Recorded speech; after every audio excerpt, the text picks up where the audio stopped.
Hello student, we will start our continue topic 12.5 electric conductors and insulators. In all our activity we have used metal wires to make a circuit.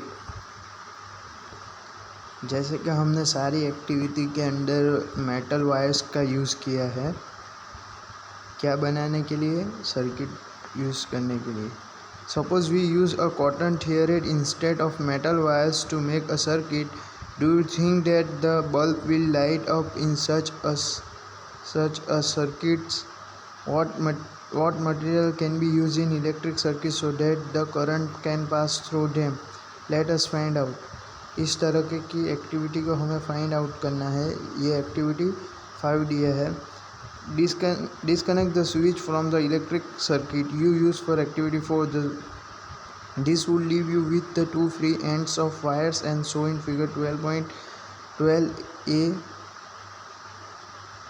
आपको क्या करना है, किस तरह से ये जो है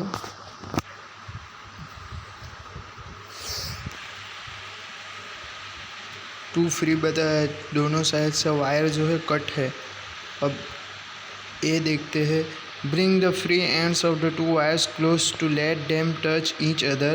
Does the bulb light up? You can now use the arrangement to test whether and given materials allow current to pass through it or not. जो ये एक्टिविटीज़ में है, जो वायर को कट किया है, क्या अब करंट पास होगा? तो बिल्कुल नहीं. A conductor tester testing whether the bulb glowing when the tester is connected with key.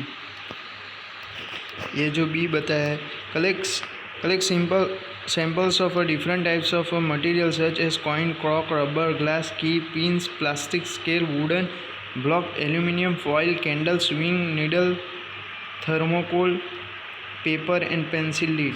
आपको क्या क्या कलेक्ट करना है? तो coin, cork, rubber, glass, key, pins, plastic, scale, wooden block, aluminium foil, candle, needle, thermocol, paper and pencil आपको collect करना है. One by one bring to the free ends of the wire of your tester in contact with two end of the sample you have collected.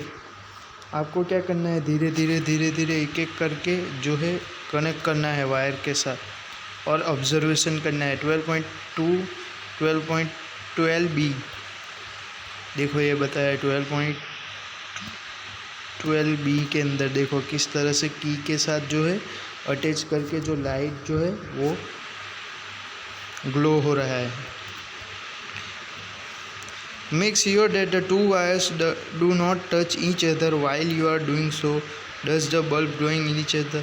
अगर एक साथ में wire होंगे तो bulb glow होगा, अगर साथ में नहीं होंगे तो नहीं होगा. Does the bulb glow in each case? सभी सिचुएशन के अंदर वो जो है ज़्यादातर ग्लो नहीं होगा, क्योंकि जब भी उसका करंट जो है पास होगा और वो कनेक्टेड होगा तो ही होगा. Make a table in your notebook similar to table 12.1 and record your observation. आपको क्या करना है? 12.1 जो है आपके नोटबुक के अंदर लिखना है और उसका टेबल जो है बनाना है. उसमें जो पहला दिया है, object use in place off switch, metal material it is a made of bulb glow, की मेटल तो यस आता है, इरेजर रबर तो नो आता है, स्केल प्लास्टिक तो भी नो आता है. इसी तरह जो है यस नो का आंसर देना है. What do you find? The bulb does not glow when the free ends of the wire are in contact with some of the materials you have tested. This means that these material do not allow the electric current to pass through them. On the other hand, some materials allow electric current to pass through them, which is indicated by the glowing bulb. Materials which allow electric current to pass through them are conductors of electricity.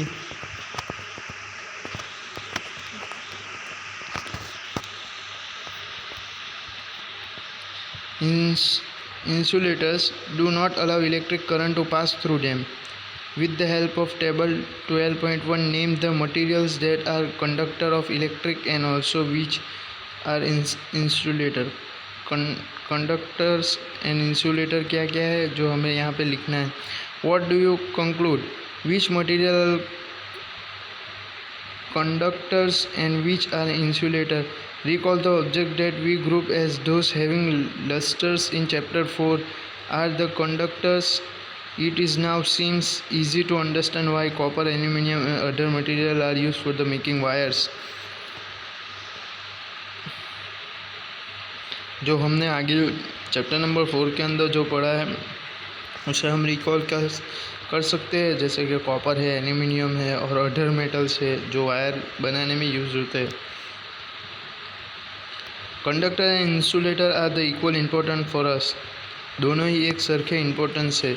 Switch, electric plugs and socket are made of the conductor. जो switches है, electric plugs है और जो socket है वो conductor से बने हैं. On the other hand, rubber and plastic are used for the covering electric wires, plug tops, switch and other parts of electric appliances which people might touch. यानी जो ज़्यादातर कवरिंग रहता है जो हम लोग डेली यूज़ करते हो. Actions, your body is a conductor of electricity, therefore be careful when you handle an electricity appliance. जब भी आप इलेक्ट्रिसिटी यूज़ करते हो तो ज़्यादातर कैप्सन रहने की ज़रूरत है. सो यहाँ हमारा चैप्टर फिनिश होता है. नेक्स्ट वीडियो में नेक्स्ट चैप्टर कंटिन्यू करेंगे.